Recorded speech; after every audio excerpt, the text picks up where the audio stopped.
Hello there. Yeah. Okay, sorry about it. Have to redo the setup and yeah, so that's not sorry for the hiccup. Yeah. The setting up is not too intuitive. Okay. But in any case, this will all be available on the uh, YouTube later on. Alright, can we begin? So, anyway, so hi, thank you for watching, and you notice that I have done something a bit different compared to my previous presentation. I have now done you know my video is a bit different from the previous one. So basically, I'm shooting my it's a video on of capturing my my showing of certain things on the ACC website. Okay, so you can see the hand action.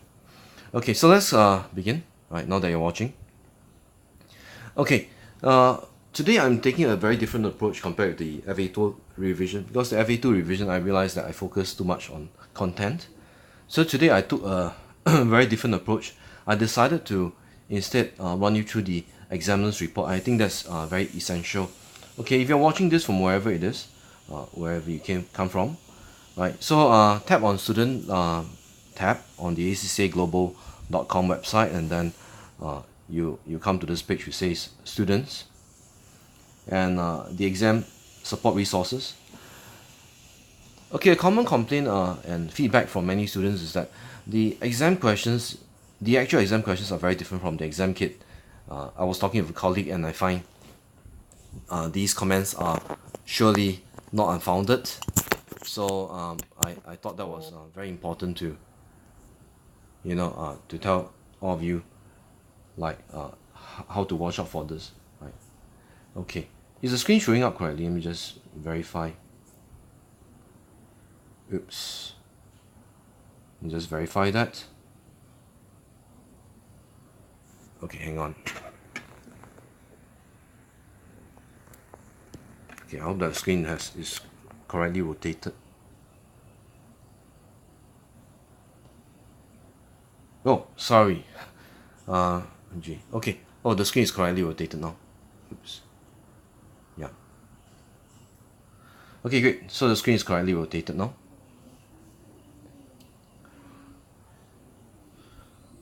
Sorry about the notification. Okay, so you click on the screen foundations, and then yeah, that's the silly problem with Microsoft Outlook. Yeah, it sends all kinds of everything that seems important. Very dumb. Okay, MA2. If you can follow through, just go to the MA2 section, and you will be able to find the examining team's guidance. Yeah, if you can find that, the examining team's guidance. Tap on that. Okay, the report that I'm going to go through is the June 18.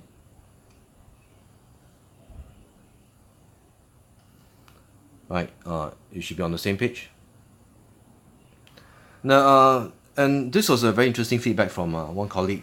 So she shared that the exams report is apparently quite indicative of what was ever tested and what was the recent style of examination. Right, indeed, very insightful. So here we go. Right, now what's very interesting in this particular article, which I'm looking at, the June 18 exams report.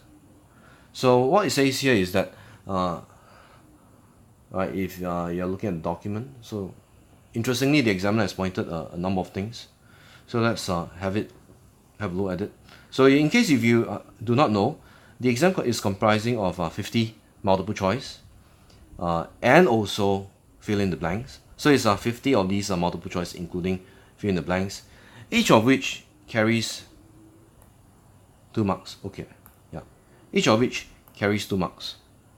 So you should be well familiar with this, and I always emphasize to students that as you approach the exams gives you like 2 hours.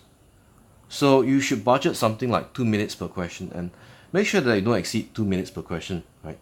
I said that many times, quite a few times in fact, for those students attended my class, right? So some questions for discussion, and I'm very glad that this thing existed, right? Right, obviously these is not in any topical order, right? So some questions to share. As you will have covered your A2 revision, you realize that there is a certain topic titled forecasters. Now, is the topic of forecasters completely unimportant? Well, it is not completely unimportant. There is still some importance to it, right? So let me just run you through this example here. Right, this is an example of a question on forecasters. So the question reads, which of the following statements about presenting information is or are true? Right, so this has a bit of forecasters. It has a bit of presenting information, presenting data. Which of the following information is true? In the component column chart, the width of each column will be the same, and on the line graph, the dependent variable is on the x-axis. Now you realize that immediately, hey, that's something that you didn't realize in your lecture notes. You probably wouldn't have realized, right? So anyway, so it says in the component column chart, the width of each column will be the same. That's the keyword. And the dependent variable is on the x-axis. Okay, let's have a look at what the examiner says about this statement. Yeah, so this is an example of the component chart, right? You can see that the component chart is, you see the width here? This is the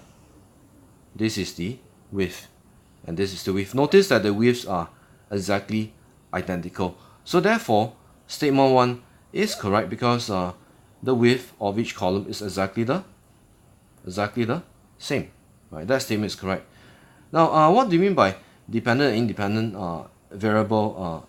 Let me just give you an example of this.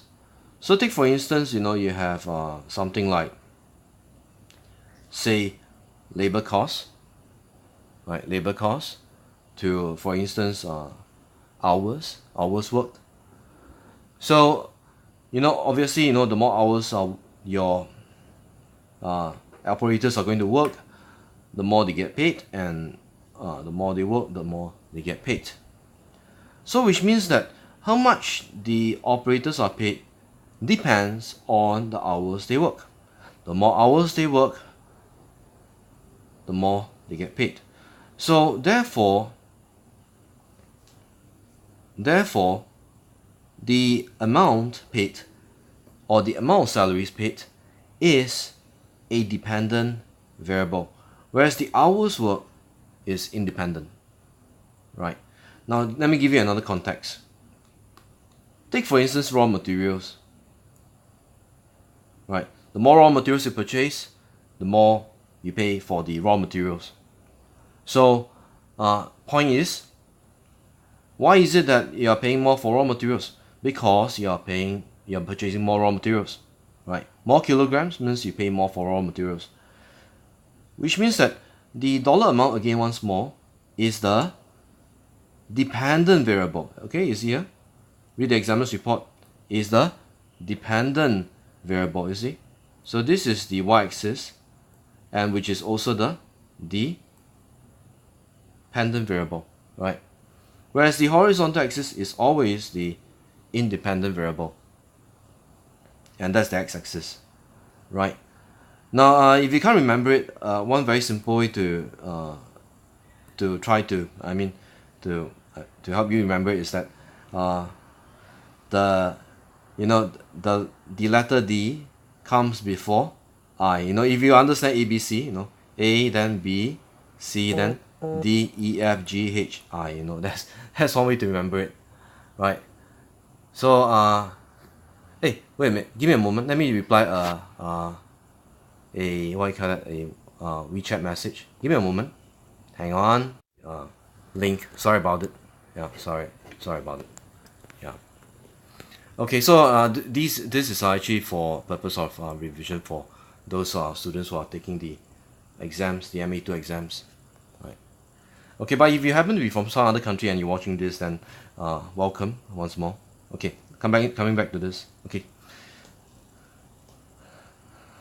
Right, so therefore, for the case of this question, example 1, both answers are therefore correct.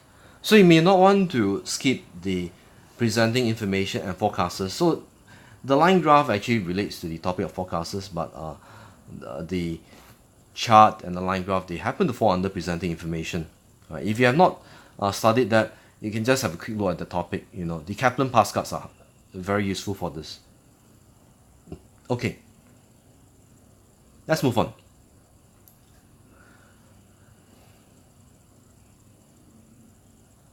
Oh, sorry. Oh, wait a minute. So the answer is therefore B, right? Okay, I checked wrongly. So therefore the answer is B. You know why is B? Because the dependent variable, it says, is on x-axis, but that's not true, because based on my illustration here, the dependent variable should be the y-axis, right? Okay, so this is the mistake here, right? Okay, let's move on. Okay, the following example 2 in the June examiner's report says here, the following unit costs are incurred in the production of 1,000 units of a product in a period. And it says here, you have the variable cost, semi-variable cost, fixed costs, and total cost. And 370 per unit of the semi-variable costs are fixed. So which means that this has 370 which are fixed costs. And then there is another 160 which is obviously variable costs. So the question goes like, what would be the total cost incurred for production of 1,200 units? So what you do is that, right, it says 1,002. Let's have a look at the workings. Right, so as you can see, a very interesting comment from the examiner's report. Very few candidates have correctly split the semi-variable costs and remembered to use the 1,000 units, right, fixed costs per unit as shown below. Right, very interesting comment. So how do you get the variable cost of 780? Okay, let's come back to the table, or rather the question. So you can see that the 780 is exactly taken from the question, and then I have already split the semi-variable into fixed of 370 and variable cost of 160. And of course there is another fixed cost of 650. 650 plus 160 gives you 810. Right, so semi-variable, right, so you can see this, right, so there is variable cost and fixed cost. Right, so the fixed component is 370, and then you have another 650 of fixed costs. Can you see this? Right, there is 370, and there is another 650 here. Right, so there are two fixed costs, 370 and 650. So total that gives you 1020, and the variable costs add up to be 940. Now beware when you come to this part that the 940 variable cost, this varies with the quantity produced. So when you work out the total variable cost, you take 940 times 1,002. That's the total cost here. But for the fixed cost, it's a bit different. You need to take 1020 times 1,000. Why do you take 1,000? Because the fixed costs here and here are computed using the $1,000. So which means that this 650 probably was and is fixed cost divided by 1,000 to begin with. That's how they arrive at this 650. So to find out the actual fixed cost, you need to take 650 times 1,000. So same here, right? So the 370, you also need to do 370 times 1,000 to get the total cost, total fixed cost. Again, question once more requires you to find the total costs rather than the per unit cost. Okay, so what you do here is that 1020 right, times 1000, right, so which gives you 10,200. Take both the variable cost and the fixed cost, add together, that gives you the total costs. So the trick here is that you need to be aware that this fixed cost is based on 1000 rather than 1002. Be aware of that. And the variable cost is based on the quantity produced. Right. So the examiner has made this comment, and you might want to pay special attention to it because it means that it's probably an area where a lot of people had problems with. Okay, good. So you can see that apparently this is one of the mistakes that some other students made, right? So some students had taken 1020 multiplied by 1200, which is obviously wrong, right? Because these fixed costs are computed again based on how many? Based on 1000 rather than 1002. Right? So just be very careful when you do this, right? Okay. So the examiner goes on to cover like some other examples of mistakes made.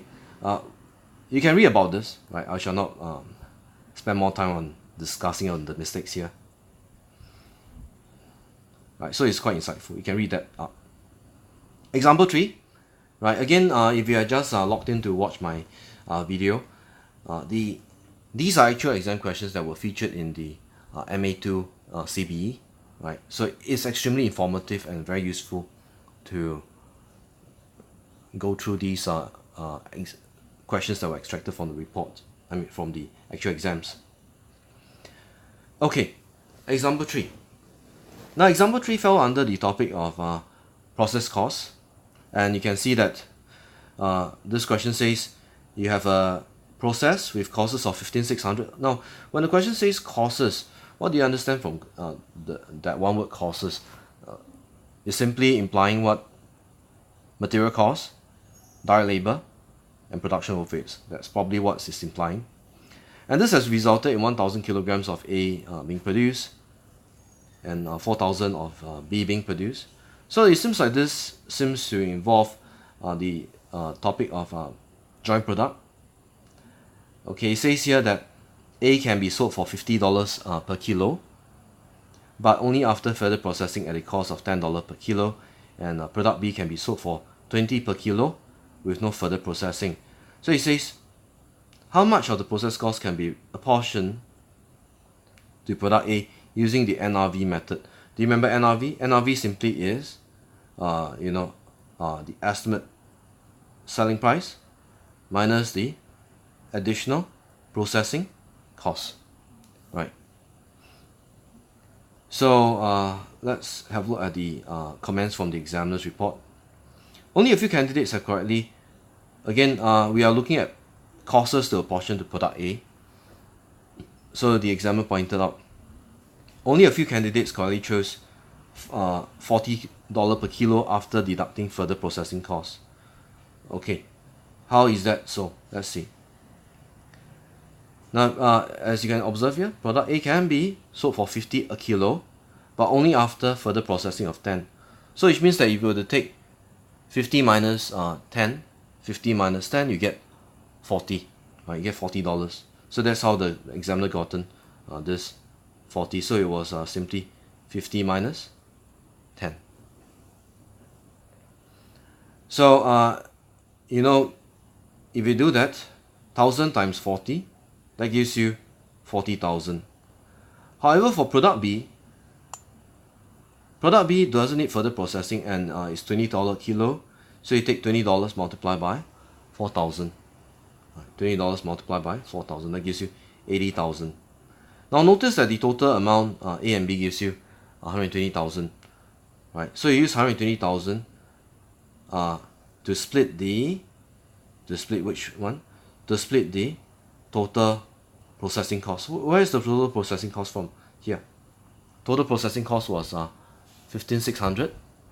So what you do is that 40,000 divided by 120 multiplied by the total product processing cost, 15,600. That will give you 5,002, which is the answer. If you wish to know, then how about the further processing cost, or rather how about the courses to be allocated to B?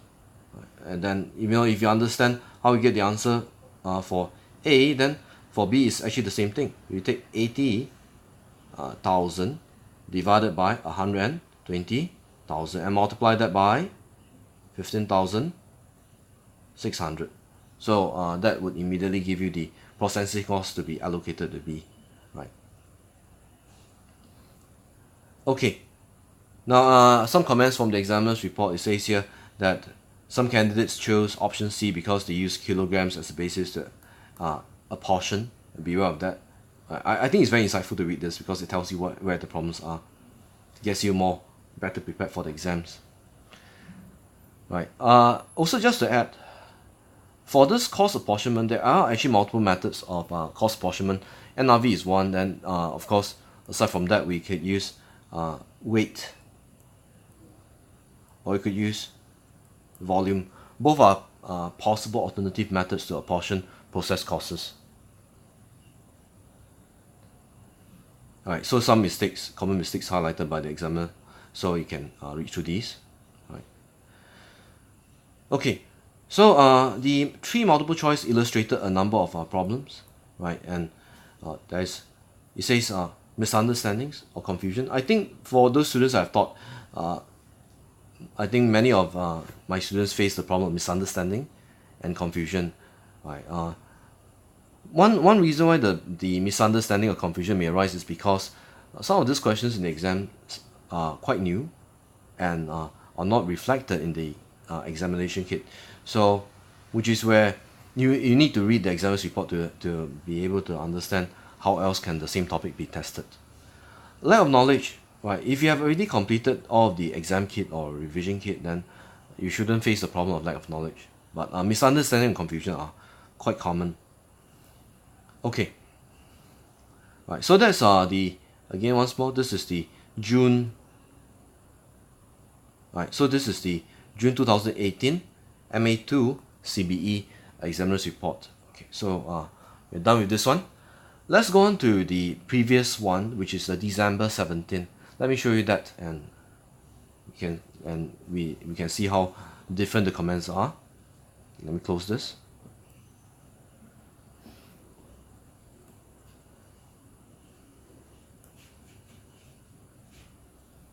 Right. Again, this can be obtained from the ACCA examiner's report. The acccaglobal.com website.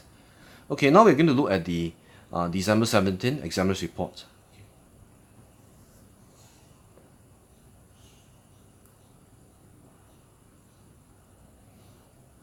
Right, so you can see usually the examiner's report start with the same thing. So again, this is the December 17. It says that the exam comprises of 50 objective test questions. So if you just started watching this again, let me remind you, 50 multiple choice, including for some questions, fill in the blanks. So beware of that. Right.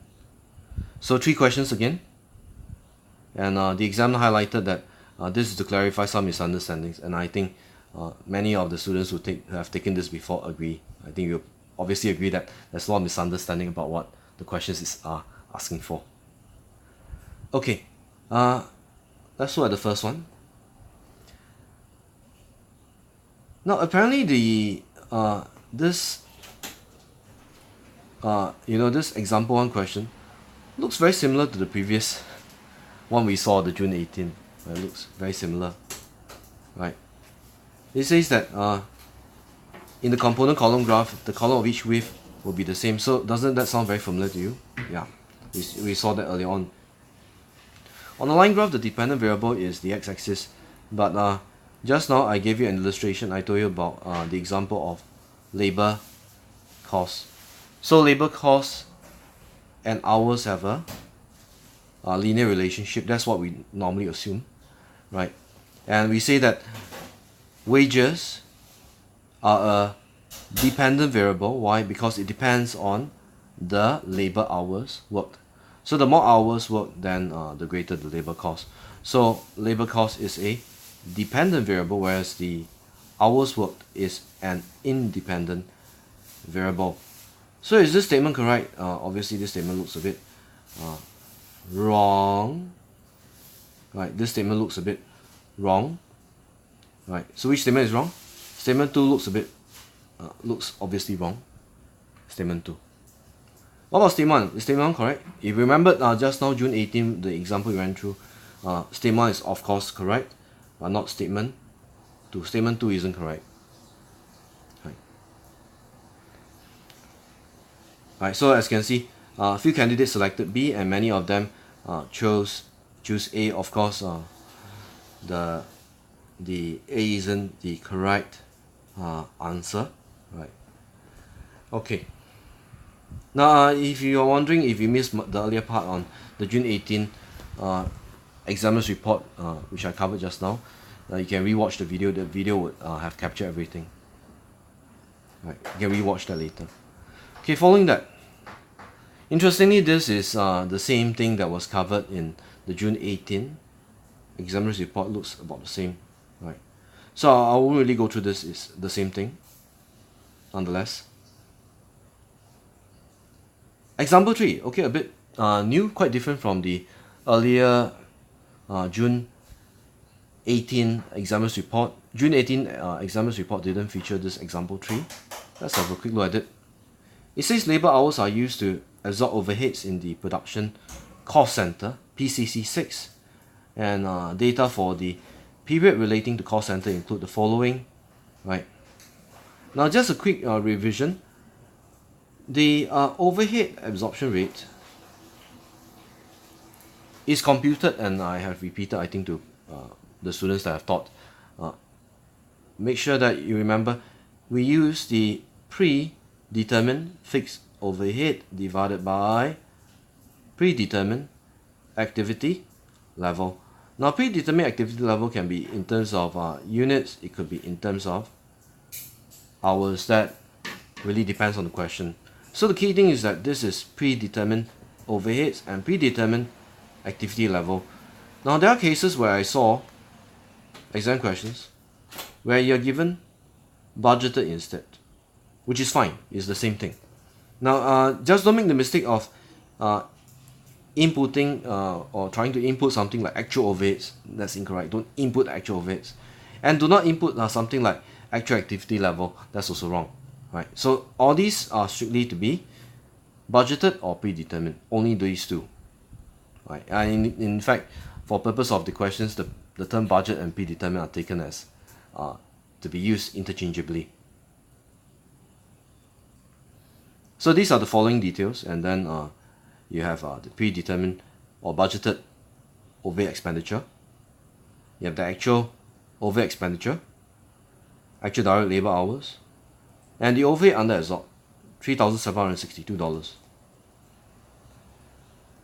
It says, what were the budgeted direct labor hours for the period? Now, so what the examiner suggested is, this is the method to use to find the answer. Again, once more before we go on with this, as you attempt the question, have your OER formula written on your, on your scrap paper. So as the numerator, budgeted fixed overheads. And the denominator is? The denominator is the, now in this case we happen to know what's the activity level. The activity level happen to be the direct labor hours. Right. So since this is given, we understand what is the budgeted fixed overheads. Great. Now this is the number that we're trying to find, the budgeted direct labor hours. Now thankfully the exam question has told you that the actual overheads was 74960 under absorbed. Now if you have under absorbed overhead, then what was the budgeted overheads? Right, if you have under absorbed. Now a case of under absorption means that the overhead absorbed was lesser than the actual. Right, actually some students asked me about this, and I thought that was quite interesting. Right, so the students asked this, that if you have absorbed overheads, okay, by the way, A for absorb are not the actual. if your absorbed overheads are lesser than the actual overhead, now this difference here would therefore represent under absorbed, right?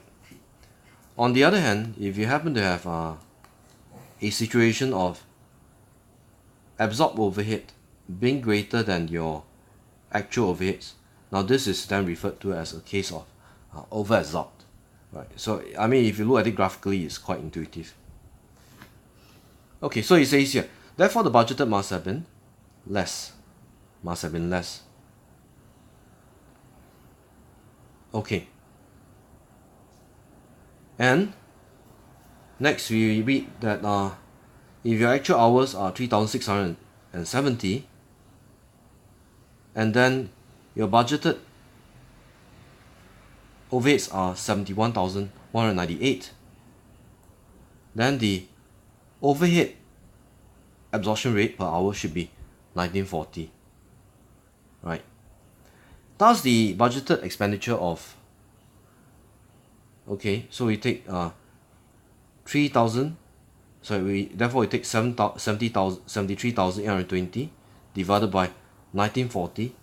That should review the budgeted hours, right? Quite interesting question, right? So then this will therefore point to you that the answer should be answer C. Answer should be C, right? So not a very easy question to tackle, right? And I don't think in the exam you would be able to quickly digest this, because like I mentioned, on average you should have spent not more than 2 minutes per question. So this may take you slightly more than 2 minutes if you are not able to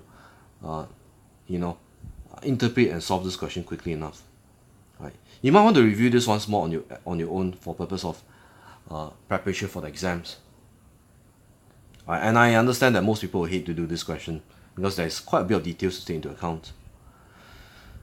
Right, so the examiner mentioned here that it is observed that there are two major reasons for incorrect choices made.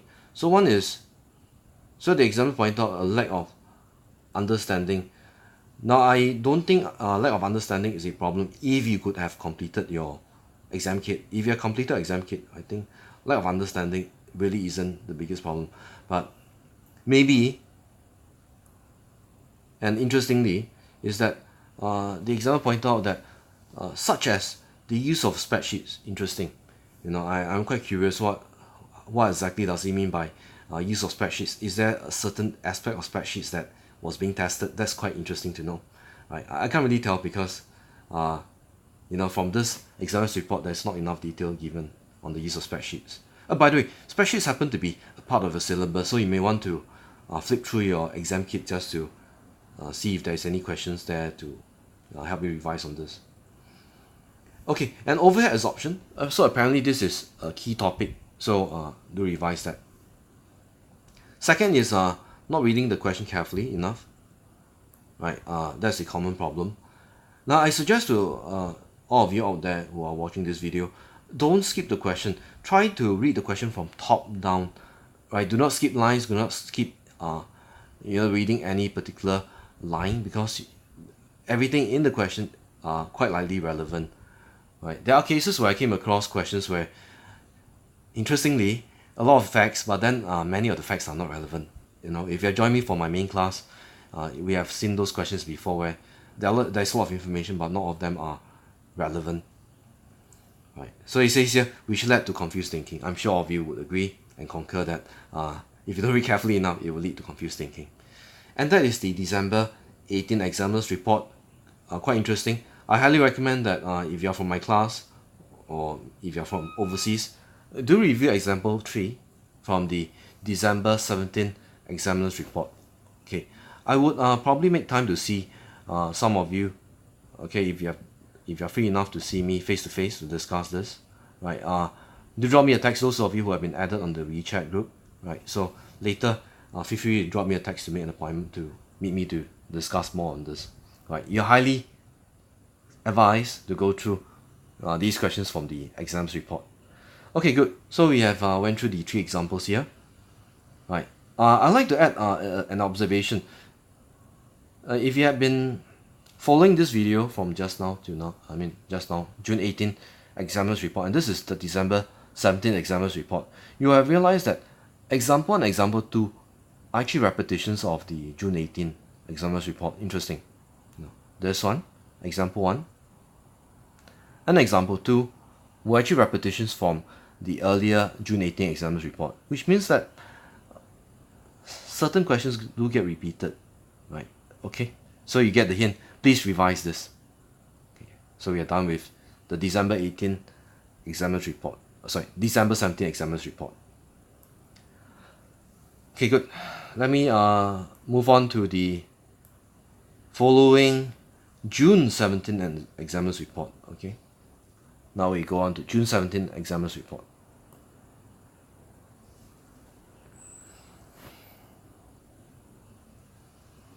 Okay, same thing, right?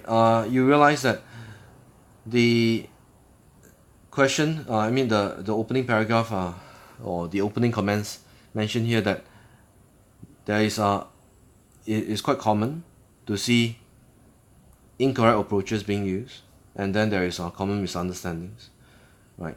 I think that happens in every exams, right?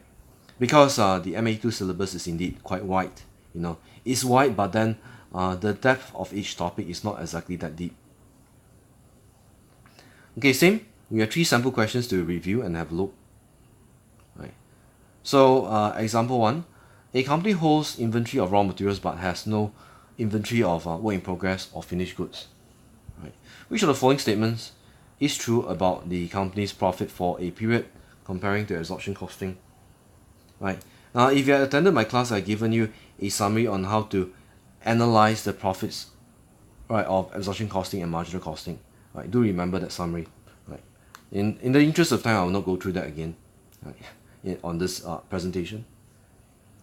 Right. So the answer here is that if there is no, okay, read here, if there is no opening work in progress, closing work in progress, you see here, it says no. But then the question didn't say whether this is opening or closing work in progress, whether this is opening or closing finished goods. So we assume that this is referring to both opening and closing, right? And following on, the question says that, however, there is inventory of raw materials still being held. Finally, which of the statements is true about the profit of a company for a period comparing absorption cost and marginal cost? So simply put, the answer is C. Right. Now, there is actually a very interesting example I mentioned before in class. That in periods of time where you have like this one, if you have cases where the closing inventories are increasing, closing stocks are increasing and are greater than opening stocks, the absorption cost method will tend to give higher profits. If you remember that summary I've given during class, right? On the opposite, on the other hand, if we have opening stocks being greater than closing stocks, then the margin method gives higher profits. Now there is some way to prove this. Now I've proven this in class before. I don't think you need to know how to prove that in exams. You have no time to prove, right? But if you're meeting me, you can consult me again on how to prove whether why profits under absorption will be higher when you have more closing stocks, right? If inventory levels are constant, or in this case,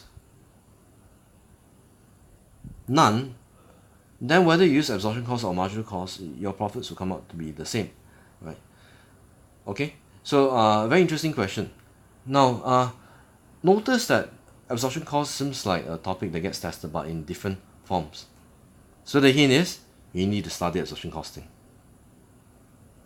Next, example 2. Which of the following statements about capital investment appraisal is true?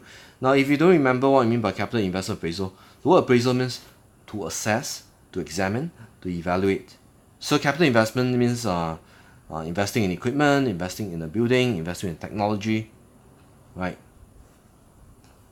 So let's see, which statements are true?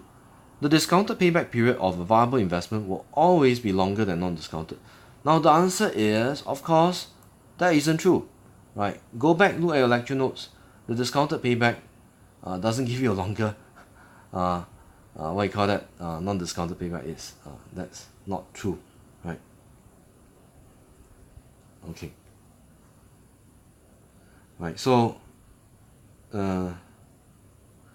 okay, anyway. Right. There is some way to prove this. Right. Oh wait a minute. Oh yeah, it's actually longer. Yeah. Apologies.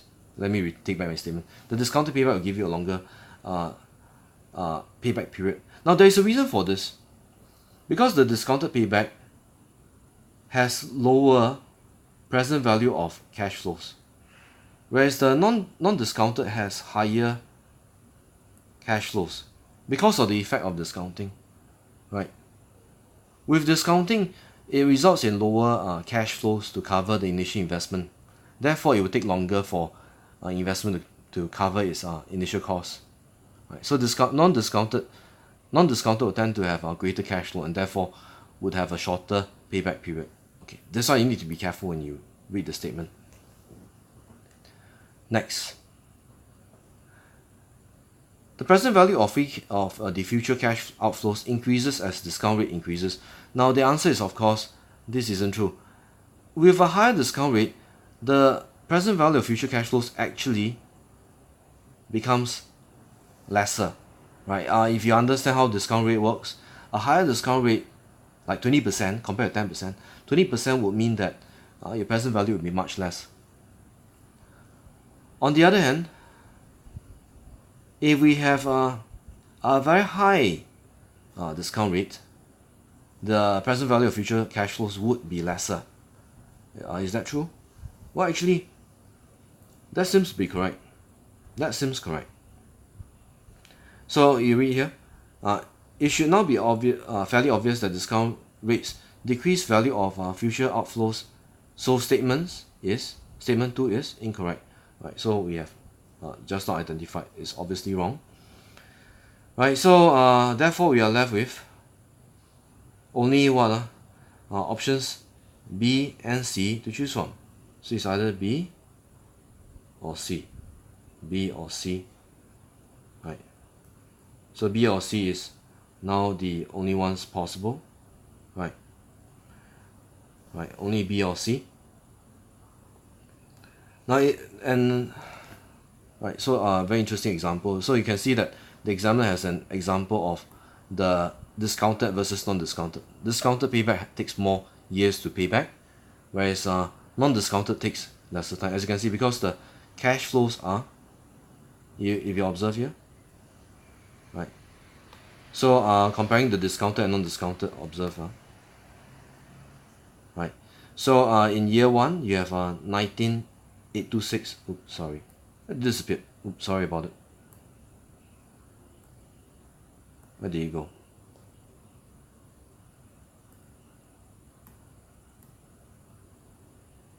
Okay, sorry about this. That's oops, the page crashed. So that's a very interesting question. Tests us on a few concepts on capital investment appraisal. Oh, great, we're back. So you observe here, year 1 gives you 19,826, whereas year 1 is 18,000. But when you look at the very later years, year 3, the cash flow is 11,000, but the discounted is negative 2,007. However, when you talk about non-discounted would be 11,000, right? Compared with this, you see, oh sorry, I'm looking at the wrong side, right? As in this, right? You should compare this way. Yeah, you should compare this way, right? Because the thing that affects the payback is this, right? Do you see that? So in year 1 is 12,174, but then for non-discounted it's 14,000. Year 2 is 10,586, but then for non-discounted it's 14,000. So there is much greater cash flows from year to year compared to the discounted payback, right? And you can see that for discounted payback it takes more years, whereas non-discounted take lesser years to achieve payback. Right, so the correct answer is B. Let's see. Right, so the correct answer is B. We know that answer 1 is definitely correct. Statement 2 is obviously correct because with greater discount rates, the present value will tend to decrease. So basically there's an inverse relationship between discount rate and cash present value, right? If you want to summarize it very simply, a higher discount rate results in lower present value, and that's of course true if you have high present value, and that will likely be the result of very low discount rates. So there's this inverse relationship. Okay, next, example 3. Quite interesting. Now this is a topic on labor costs. It's one of the early topics in the Ma2 syllabus. Says here, at the beginning of a period, a company had 5,200 employees. During the period, 250 left and were replaced immediately, and now 300 were recruited during the period. Now, what do you understand by turnover period? Turnover means how many people have left and were replaced. Okay, so it goes like that. Watch. You have 5,200, 250 left. 250 left, but they were replaced by 300 more new staff. So at the end we have 5250 of employees. Average employee numbers, taking 5,002 and 5250 divided by 2, that gives you the average employees. And we will take 250 that left divided by the average employee numbers. So that's the way to find the employee turnover. You may have realized that this wasn't really emphasized in the lecture notes, but you might want to pay attention to this. Quite a unusual question. I mean, if you went through the revision kit, you may not have really observed this. Okay, good. Right, so now you understand the importance of reading this. Right, so quite a few things that we have observed from the 3 examiners report. Obviously one of the topics that is quite important is absorption cost. The other is marginal cost, and you should be familiar with the concept of over-under absorption. Right, and now you have this additional one. If I can add, and in addition to this, you might want to take note of the labor efficiency ratio. Right, you could find this in the past cards. Okay, good. Right, same comments are made by the examiner. You know that there's misunderstanding and confusion, lack of knowledge. I'm not surprised about the comment of lack of knowledge because the width of the syllabus is indeed wide. So, I mean, how can you avoid not knowing certain topics? Is a bit challenging, right? Okay, good. And again, the same comment from the examiner's report, right? Failure to read the question carefully. So I'd like to reiterate that please read the question from top down. Don't skip any of the lines. Read the question from the very first line until the bottom. Right? Don't skip any lines. Good. So that's the other examiner's report. This is the June 17 examiner's report. Okay. Let's now look at another. Let's have a look at the examiner's report from December 17.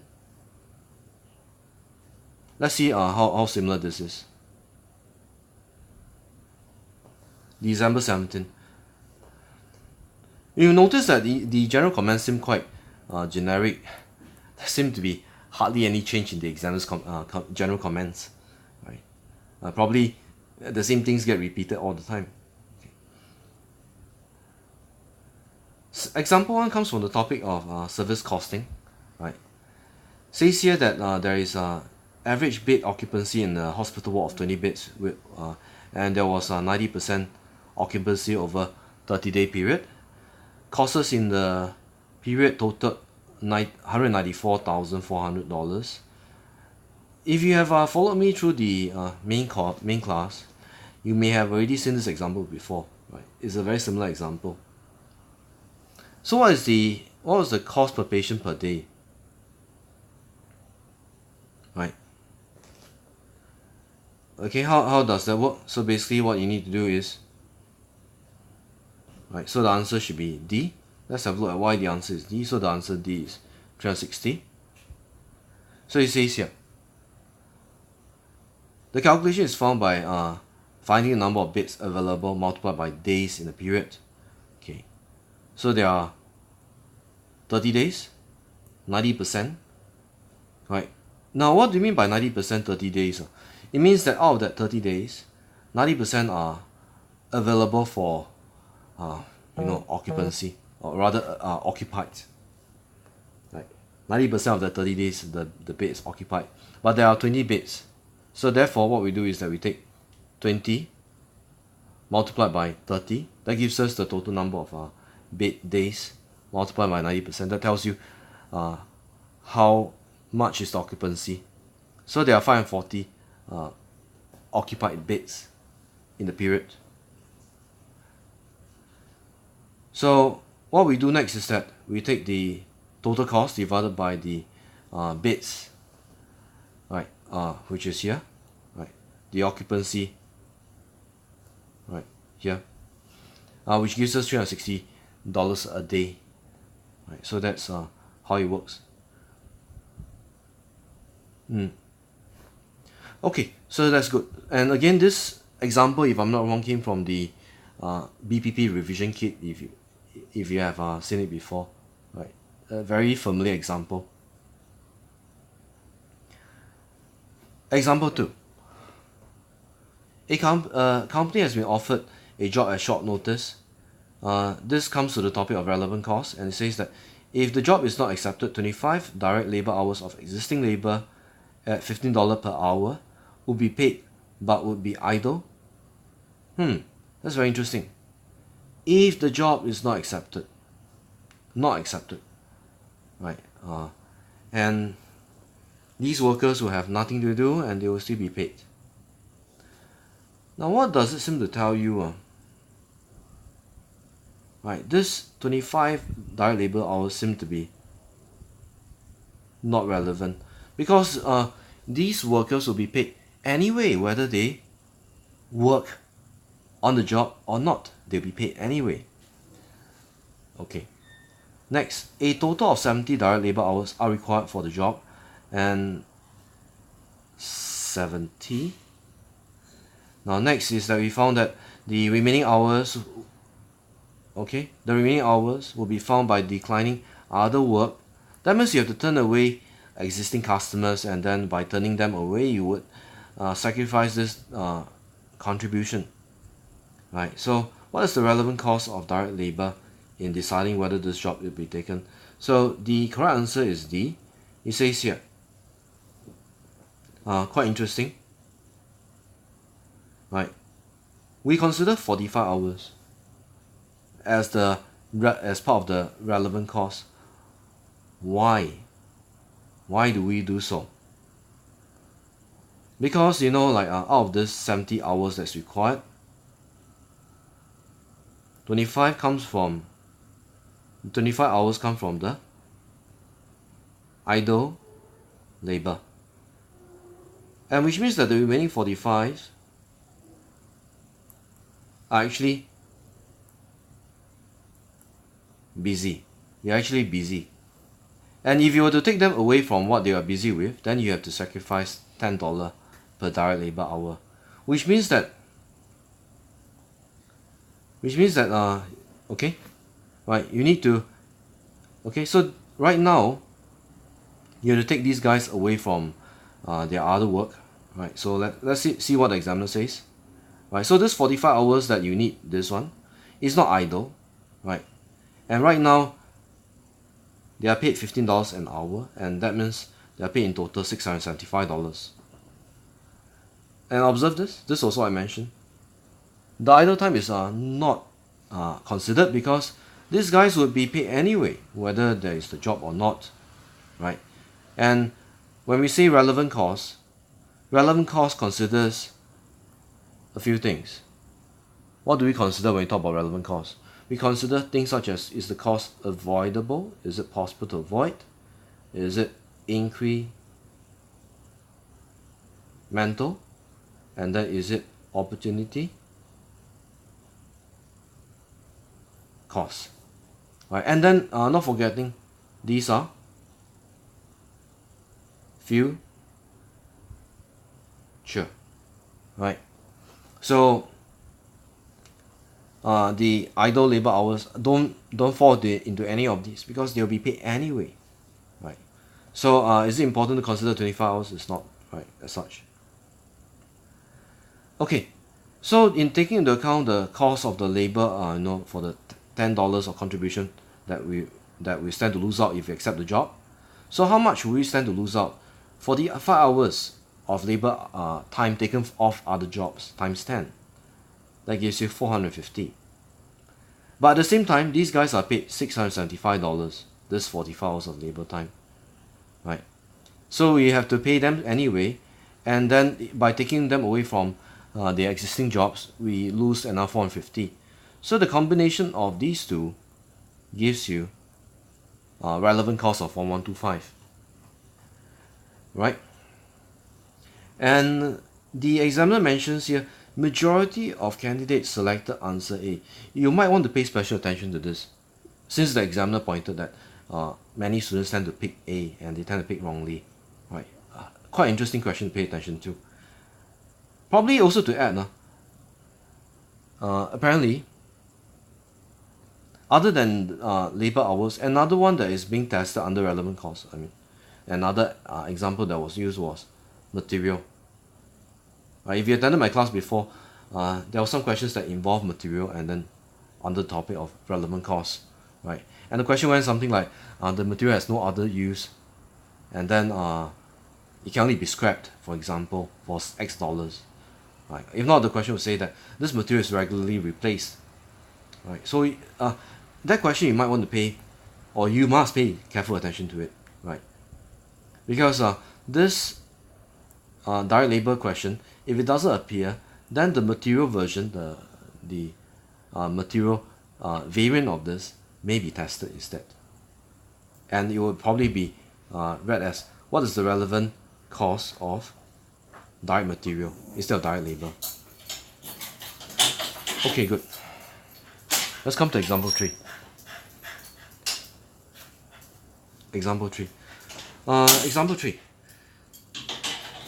Not a very difficult question. It says here, 100 units of a product are produced per batch, and each finished unit of a product contains 0.54 kilograms of raw materials after wastage of 10% of input. Which means that when it says here, what material would you need to produce 20 batches of product? Which means that if you're going to make a unit, okay, it will require 0.54 kilograms, but you need to take into account the wastage. That means you need to do what you call gross up. Right, you need to gross up the 0.54 kilos. Let's have a look at what the examiner's report says.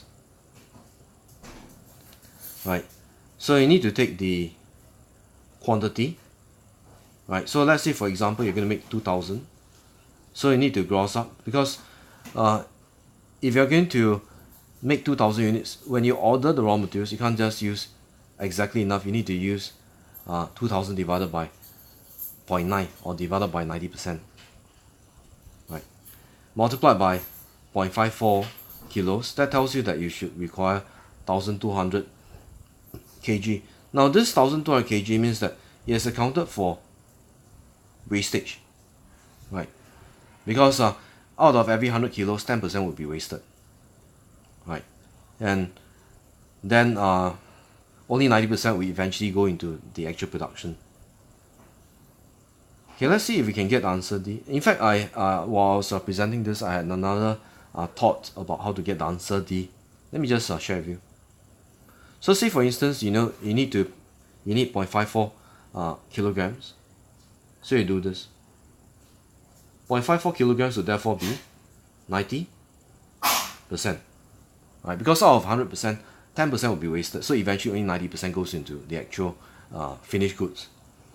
So you need to find out what is 100%. And what you do is that you take 0.54 kg divided by 90%. That gives you 0.6 kg. Right. So this 0.6 kg has accounted for two things. What are the two things? Wastage and the actual amount that will eventually go into the production. What you do with the 0.6 kg is that you multiply by 100 units per batch, but then in this case you need 20 batches, so you just take this and multiply by another 20. The answer comes out to be exactly the same, which is 1200 kg. Right. Differs a bit from the examiner's report, depends on which way works for you. Right, good. So that is finally the third example. Right. I find it very interesting to go through this because it points to you the problems.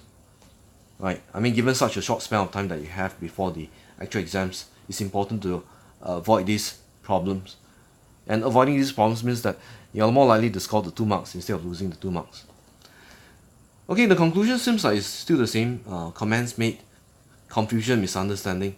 Right. I just find that because the questions test on, the style of the question is a bit different from exam kit, right? Which is why it caused confusion and misunderstanding. I mean, imagine if the exam kit had given questions that are more, somewhat more parallel to the actual questions, then I think the misunderstanding and confusion would be a bit more, less prevalent. Great, and I'm very glad that we managed to cover up to the to this examiner's report pertaining to December 16. Let me cover one more, and then we would conclude for this session.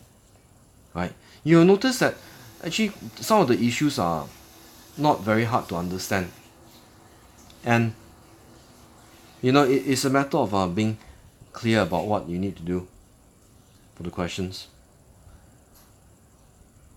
Okay, good. Well, we have done a lot today. Okay, I'll make this my final stop point, June 16. Right. So again, 50 objective test questions. Right, 2 marks each. And here we have 3 sample questions to review. Example 1 is actually a question that I went through in class, and some students that are very very used to it, they find very little problems in doing it. Yeah, it's actually not very difficult because it's to determine the amount to be collected in August. So you have to be very careful with the time period in which the collections take place. From experience, I mean, with my class, a few students have problems with this, and the main thing is that so long as you're clear, you shouldn't have much problems with this. Right. So again, you see, the whole point here is your ability to understand the information, right, about the collections. Right. And it says here that it's also observed that many students fail to read the question carefully. Right, and you say that it's a widespread problem, and I believe so. Correct answer is option A. Right. Now there are quite a few ways to get answer A. Again, it depends on your preference and your style. Right. Not very difficult anyway. Right. So the question says to find the collection in August. So you need to be very careful, don't pick the wrong period. Now so there is a 5% cash sale, so 25% off credit sales. Now beware, I like to add sometimes the question, instead of giving you 25% of credit sale, it went like 25% of total sales, if you saw those before. So it can be a bit confusing. If it's 25% of total sales, then you need to take 25% of the total sales. Yeah, that's how it works. Right. Now, but the question here says 25% of credit sales, which means that you need to find on your own, what's the credit sale before you can do the 25%. What does it mean? It means that, for example, if the sales here is 145,000, you need to multiply by 25% first to determine what is the credit sales. And you need to do the same for the other months, right? July. Do you need to do the same for August? You don't need to, because the credit sales in July will not be collected the credit sales in August will not be collected in August. It will probably be collected in September and October.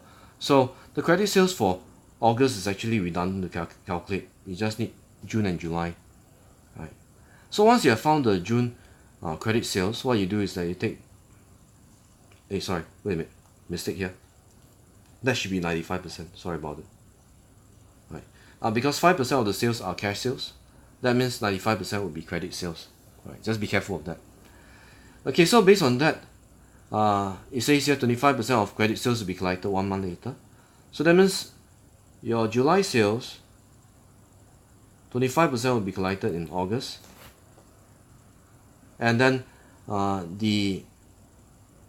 and after that, remainder. What's the remainder? The remainder will be 75% of the credit sales. That means 2 months later. So which means that if you sold your goods in June, you expect that 25% of the credit sales would be collected 2 months later.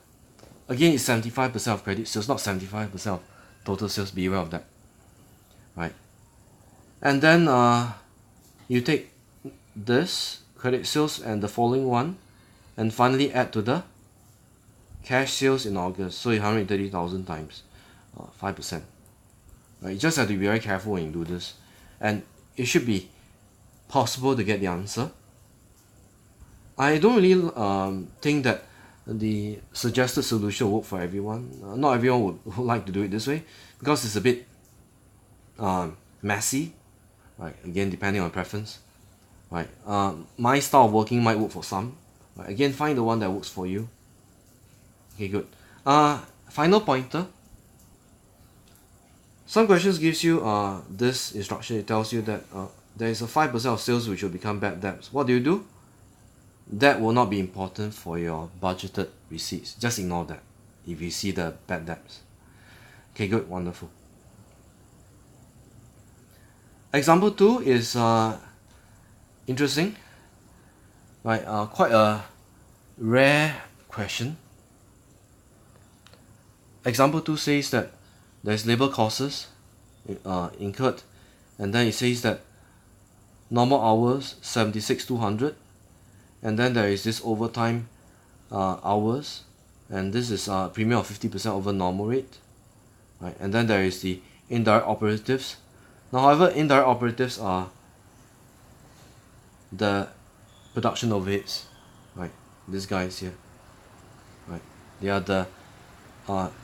are your production overheads. Now, you may think that the answer looks very obvious, just take these two and that should be the answer. Interestingly, that isn't the answer. Let's look on. Right. So, as you can see here, the correct answer is option A. Why would it be option A? Okay. Now, let's understand why. Now, the key word, the key point information here is overtime is worked as necessary to satisfy seasonal sales demand.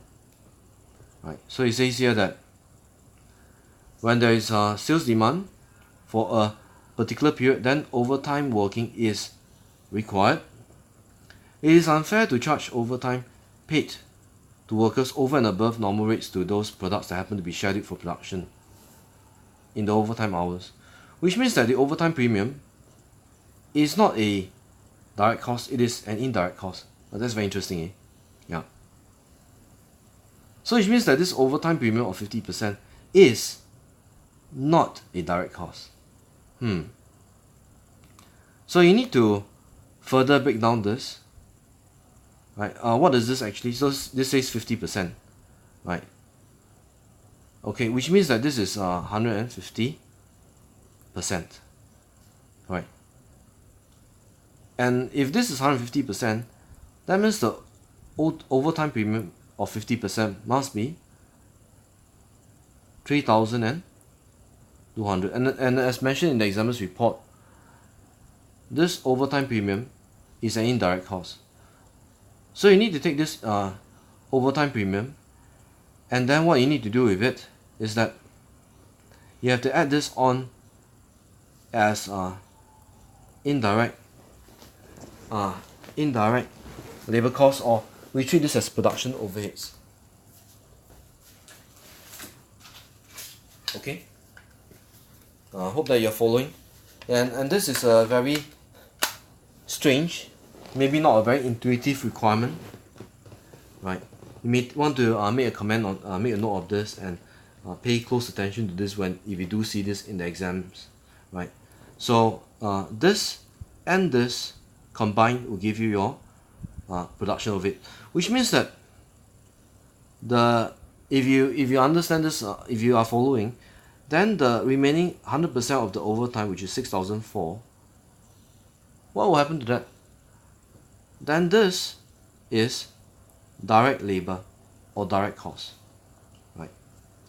Quite unusual, right? So your production overhead is actually 14,300 plus 1650 plus 3,002, and a very not a very straightforward and not a very intuitive question, right? Okay, watch this. Okay, very good. So therefore this is how they obtain the option A, which is 19150. You can tell that many of the students have picked B and C instead of A, right? Because it's not so obvious, apparently. Right, example 3, we are coming to the end, almost, right? So following data relate to a single product business, the selling price, prime cost, and then, there's production cost, and production cost has two components. It has a 15% variable, so 15% of 860 gives you $1.29,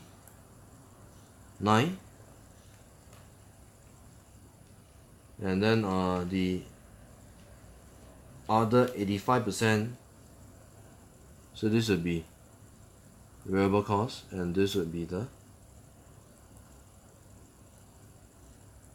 fixed cost, right?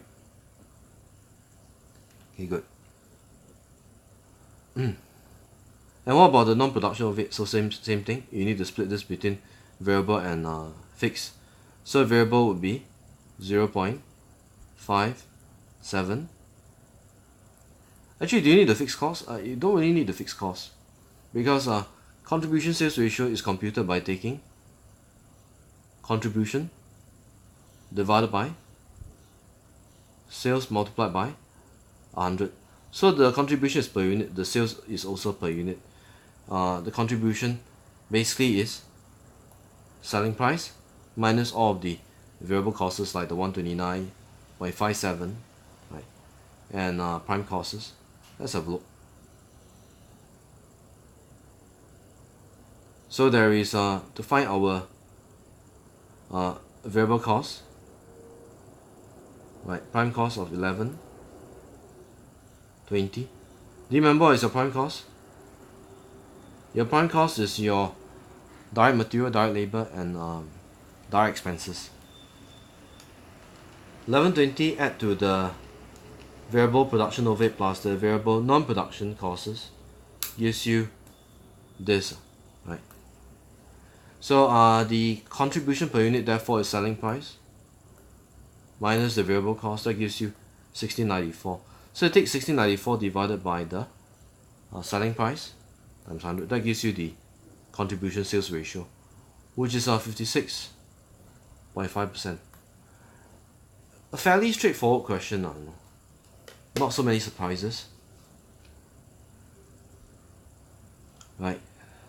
In fact, I think that this question on contribution sales ratio is more or less quite a giveaway. Okay, good. So finally, this is the last exams report that I'll cover for tonight, and hopefully that's useful. Quite a number of interesting things to go through, and I highly recommend that you go through these. And one other thing is that you may want to go through the relevant course. How do you pick up relevant course, right? That's a very important topic. How do you determine relevant cost of materials, relevant cost of labor, and so on. Okay, that's this. Right, this video will be made available later after I go offline. Yeah, you can preview this again. And if you have any questions, you may meet me face to face. The face to face session will happen, I think maybe in another day or two's time. But meantime, probably tomorrow or so, we'll do another review of some more examiner's report. Now, and if you have any question that you want me to go through on this YouTube live, you can let me know. I'll go through these. Right. So my final reminder to all of you: take note. You have 50 questions in the exams. 2 hours is all you have, and you should budget for 2 minutes per question. Because if you were to spend 2.4 minutes per question, you run a very high risk of not being able to finish the exams on time. Okay. Right. Good. That will do. And if you want to go through more of these, there is the December 15th that I have not covered, right? For you to have a look at. There is quite a few others that you may go through. I don't really think that you need to, memorize like the answers, but try to digest the approaches, the comments from the exams report about the problems, right? And avoid those problems as best as you can, right? I think the exams report have been very useful, right? I mean, right after I looked at it, I felt that there are some very good lessons to learn. Right, what were they again? The labor turnover, labor efficiency, relevant cost, absorption costing, over under absorption, absorption costing and marginal costing. Right, there's quite a bit, and service costing as well. Alright, thank you for watching once again, and hope that this has been informative. I think that if you have not seen the earlier part of the video, I highly recommend that you rewatch the video from the start, where I had covered the June 18 examiners report. Right, so we have covered quite a number of questions. Hey, once again, thank you for watching and have a good night rest. Thank you.